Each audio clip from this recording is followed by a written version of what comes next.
Hello guys, welcome back to Ton of Inspo. For today's video, we're going to show you how to reset Razer Hammerhead True Wireless. So if you're interested, let's get started. So you might be wondering, how do you exactly reset your Razer Hammerhead True Wireless here? Well, resetting it is fairly easy. So in this case, first things first is you want to place both your earbuds in the charging case and close the lid.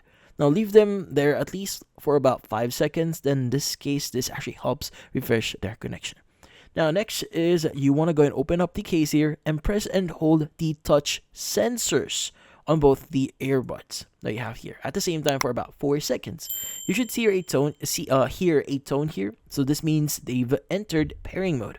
Now, here's the important part here. You want to tap each earbud 4 times, and on the 4th tap, hold it for about 2 seconds. You should hear them say factory reset, power off. That's your confirmation that the reset is now complete. Now once they turn off, turn them back on and they'll be ready to pair with your device like they're brand new. And that's it. So hopefully this video is able to help you. Like and subscribe to End of the Inspo. Thank you for watching.